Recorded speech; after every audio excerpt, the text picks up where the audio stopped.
something strange is going on across the NBA right now. Now, we are in the height of NBA trade season, and there's going to be rumors, this, that, all over the place. However, there's one player who I did not expect to be available, and it seems like every team, and potentially even the Los Angeles Lakers, could be in on this one player. We're going to talk about who that player is, the impact he can make on this Los Angeles Lakers team, and how the Lakers can do the math to ultimately land him in LA. And welcome to Lakers Digest here, guys. My name is Hunter Pitcoff. We cover everything surrounding your Los Angeles Lakers. If you are new to the channel, welcome.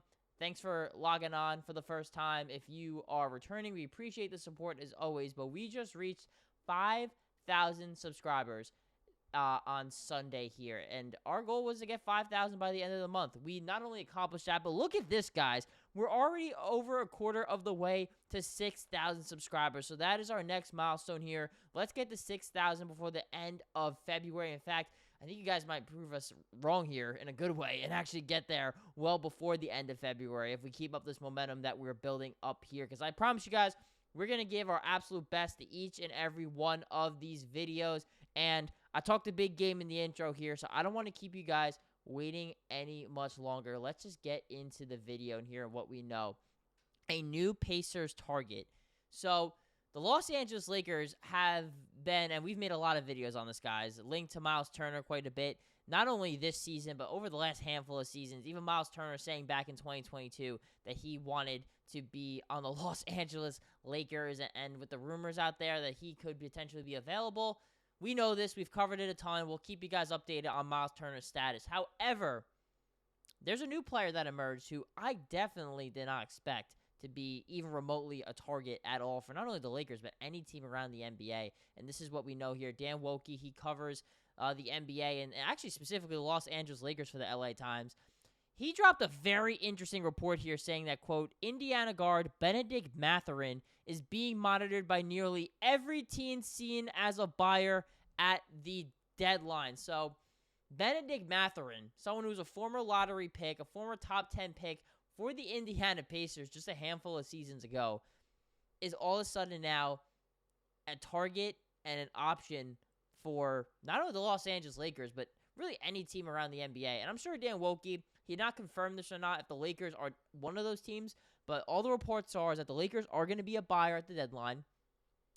And on top of that as well, we also know that the Los Angeles Lakers is a team that Dan Wokey covers right there in Los Angeles. So these are two things that we know. So I had a feeling he probably talked to some people that he trusts in the Lakers brass that are probably telling him this too.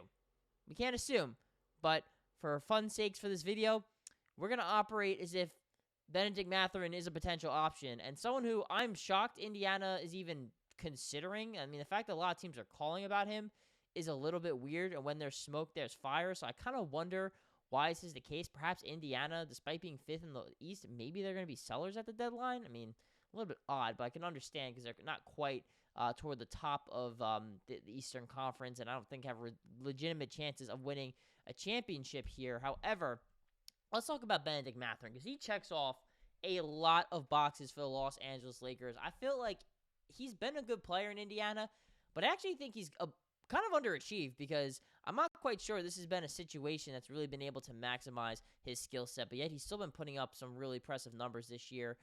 In year 3, I believe, of his NBA career, averaging 16 points a game, 6 rebounds. The blocks and steals numbers aren't particularly high. However, he is shooting 47% from the field, 36% from 3, and he's just 22 years old. Someone who's extremely athletic, has a really long wingspan, and is someone who has a bit of a chip on his shoulder. If you ever watched him, even back in his days at the University of Arizona, like he plays with a level of intensity that you would love to see out of a competitor on this level on the NBA stage.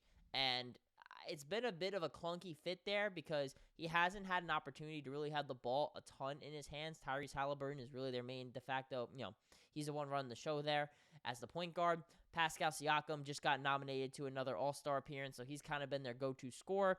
Miles Turner's there, and we'll see if he gets moved at all, but that's also someone who gets a lot of shots. Andrew Nembhard. They got Aaron Nesmith as well. So Bennedict Mathurin is kind of floated in and out of the starting lineup, although he started plenty of games so far at the 3 this year for Indiana. So it's been a bit of a clunky fit, and perhaps teams are they see blood in the water here, and they're going to, test their chops to see if they can get someone like Bennedict Mathurin. But he's someone who competes on both ends of the floor, a very good defensive player, and somebody who plays hard every single night and can legitimately have the ability to score on all 3 levels. And that's something the Lakers need, whether that's in their starting lineup or whether it's coming off the bench. He's done both so far in his career.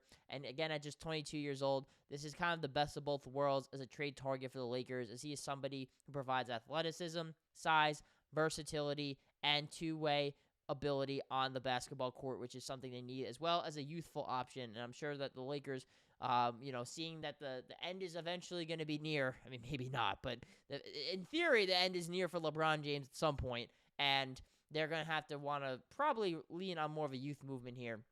And Bennedict Mathurin can be that perfect guy. But with all that being said, guys, let's check back into reality. Does the math work for Mathurin? Is this somebody who the Lakers can actually realistically get? And the answer is yes, because he's still on his rookie contract here. And he's only on the books for about $7 million this year.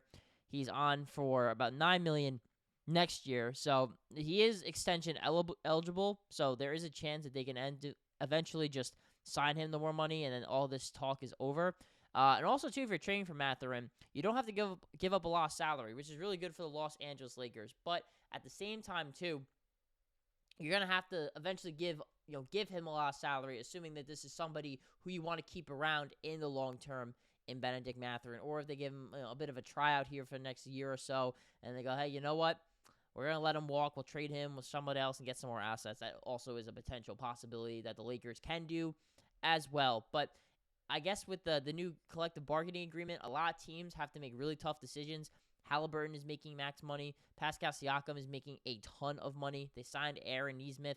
And then Miles Turner, who is a free agent, if he's asking for $30 million a year. If the Pacers ended up giving him anywhere near that, Bennedict Mathurin might be getting the short end of the stick, and surprisingly could be someone who could be available for a team like the Los Angeles Lakers that's looking to make an extra push and to really elevate this team. And looking at the salaries here, what the Los Angeles Lakers can realistically give up. Now, Bennedict Mathurin's not going to go for like a second-round pick. I mean, he's going to go for more than that. He's still under contract by the Pacers, so the Lakers are probably going to have to give up something that a lot of fans would feel pretty uncomfortable giving up, and that might be someone like Max Christie, because as we look here, let me pull up his contract here. So Max is actually making a little bit less. They'd have to throw in someone else, perhaps like Jalen Hood-Schifino, or even an expiring deal like a Christian Wood or a Cam Reddish or something like that to sweeten the pot.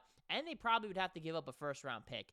Now, for Bennedict Mathurin, I'd give up a first-round pick for him. This guy went top 10. This is someone who I was really high on coming out of Arizona, and I don't really think has really kind of showcased what he's capable of to fully as an Indiana Pacer.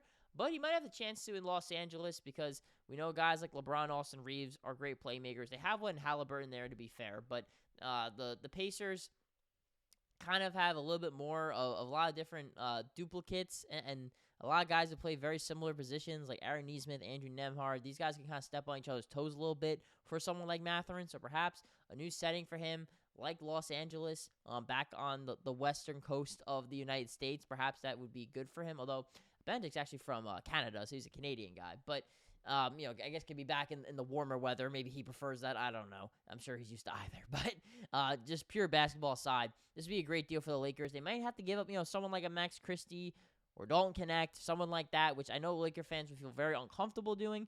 But you'd have to ask yourself if that's worth it for someone like Bennedict Mathurin. I'm not 100% sure. I like Max Christie. He's had a great year for the Lakers. I'm very confident Dalton Knecht is going to be a more consistent, more reliable option for the Lakers down the road. And I think he's, could potentially get out of the shooting slump a little bit that he's suffered midway through the year. But at the same time, though, Bennedict Mathurin's a really good basketball player.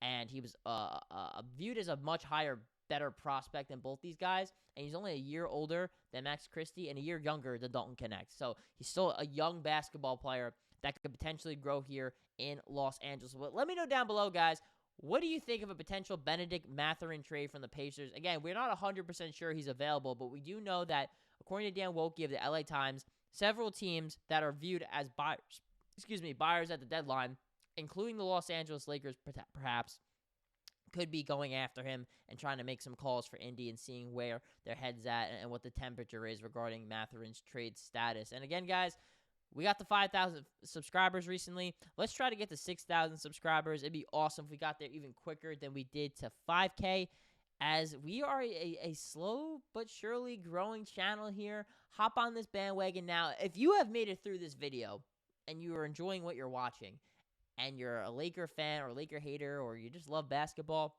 and you're not subscribed, it's free. Just click that subscribe button. Hit that platinum status here, because I promise you we cover everything surrounding your Los Angeles Lakers here on Lakers Digest.